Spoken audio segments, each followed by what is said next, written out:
Pinestar's Choice, Chapter 6. Pinestar wrenched himself free of the Wind Clan warrior and felt his pelt rip. The Black Wind Clan Tom staggered sideways on his twisted paw, but quickly recovered his balance and sprang at Pinestar again, teeth bared.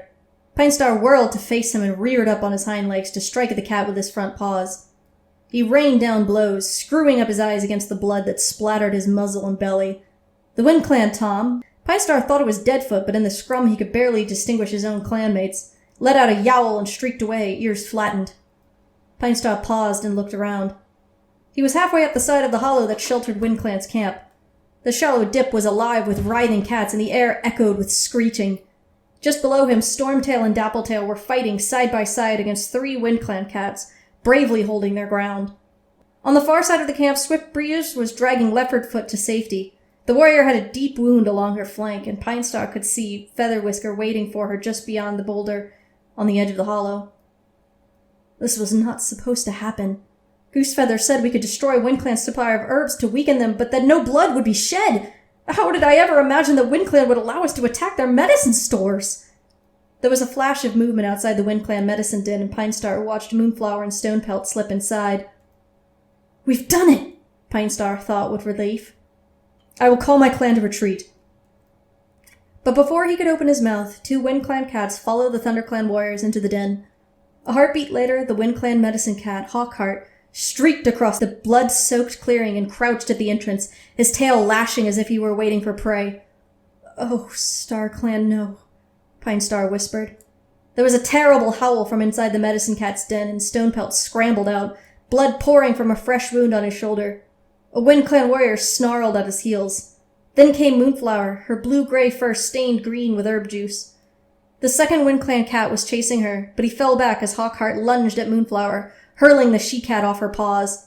Pinestar bunched his hindquarters beneath him, ready to spring down and help his clanmate. But Hawkheart was already springing onto Moonflower and sinking his teeth into her neck.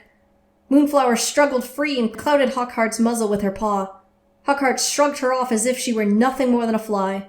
He snatched the ThunderClan she-cat by the throat and threw her across the grass. She landed with a wet thud and lay still.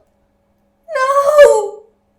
A tiny wail pierced the air, and with a sinking heart, Pinestar stared across the camp to Bluepaw, Moonflower's daughter, who was watching in horror from the top of the hollow. She had only been made an apprentice 2 sunrises ago. And now she is in the thick of battle, with her mother dying in front of her. Is this what StarClan had wanted when they spoke to Goosefeather about the Wind Clan herbs? "ThunderClan! Retreat!" Pinestar tipped back his head and yowled the order to the vast empty sky. The clearing below fell silent, with only the howling rain and wind to remind Pinestar that he was still alive, still in this terrible place filled with blood and pain, and now with death. Heatherstar padded up the slope to meet him. Her blue eyes were filled with rage. "This attack was unjust," she growled. "StarClan would never have let you win. Take your wounded and leave." "I am so sorry." Pinestar knew there was nothing he could say. He dipped his head and turned away to join his clanmates, who were gathering at the entrance to the camp.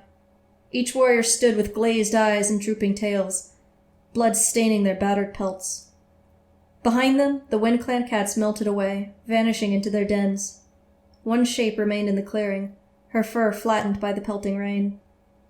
Pinestar watched numbly as Bluepaw stumbled over to her mother's body and crouched beside it. "Moonflower! Moonflower! It's me, Bluepaw!"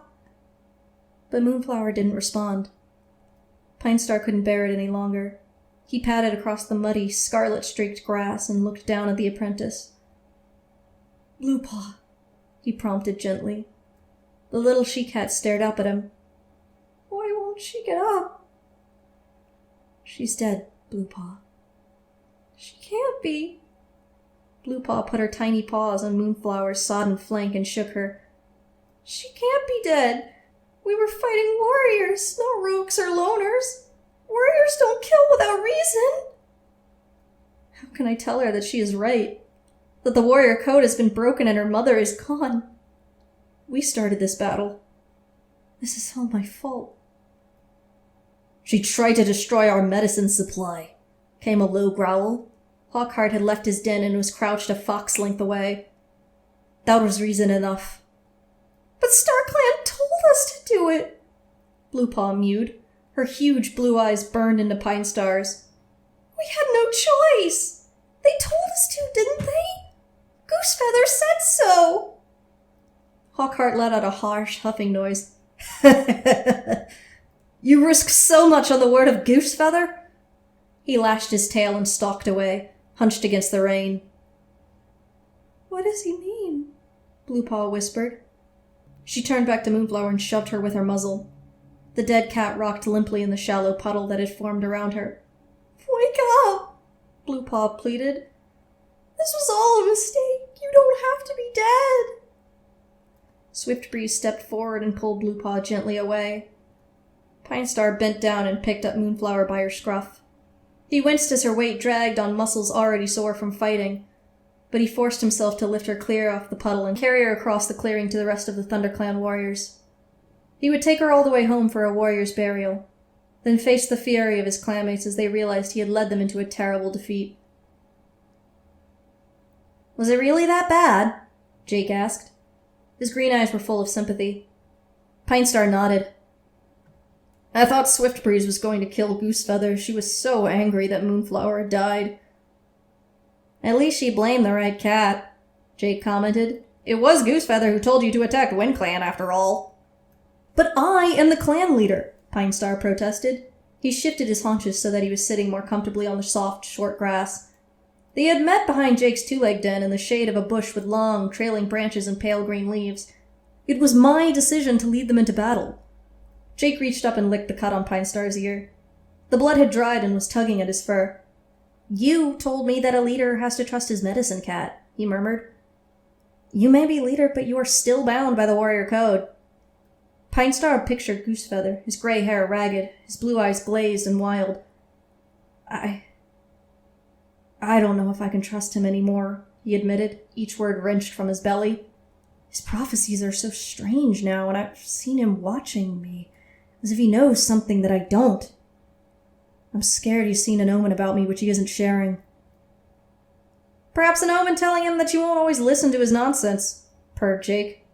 He finished with Pinestar's ear and started to knead the ThunderClan's flanks with his paws, purring softly. Pinestar stretched out flat and rested his cheek on the ground. It had been so easy for Pinestar to slip into the habit of visiting Jake every moon, then every half moon, to talk about nothing much at all, to lie on the two-leg groomed grass, to watch birds fluttering without feeling the need to stalk them. Jake was curious about life in the clans, but not to the point of wanting to go over the fence into the forest. He was no threat to ThunderClan, even though he knew the deputy and medicine cat by name, knew where the weakest parts of the border were, and how Pinestar was concerned about the safety of new apprentices. Pinestar had mentioned a WindClan warrior, Talltail, from time to time, and the first question Jake had asked Pinestar today was whether he had seen the long-tailed black and white Tom in the battle. Pinestar had assured him that Talltail had not been injured, as far as he knew. Jake was not a clanmate, but a friend, and Pinestar valued him as much as any of his warriors. I cannot ignore my medicine cat, Pinestar meowed now, twisting so that Jake could give some attention to his other shoulder. I cannot do anything but watch my clanmates die, he added quietly. Jake paused and rested his muzzle on Pinestar's back. I wish there was something I could do to help you. You help me plenty, mewed Pinestar, sitting up. There's no other cat I can talk to like this. What about Leopardfoot? Jake teased. You've mentioned her often enough. She's a good warrior, Pinestar mewed a little defensively. She was wounded in the battle, but she's going to be okay, thanks StarClan. Jake steadied him with his head tilted to one side. You care too much, Pinestar. You can't save every one of your clanmates from the dangers of the life you lead. I wish I could, whispered Pinestar, lying down and resting his head on his paws. Hey, Jake, I didn't know you had a visitor. Pinestar lifted his head as a small brown tabby jumped down from the wall and trotted across the grass. I'm Shanty, she mewed. This is Pinestar, meowed Jake, standing up to touch muscles with the she-cat. Shanty tipped her head to one side and wrinkled her nose. You're not a kitty pet? No, I'm a clan cat, mewed Pinestar.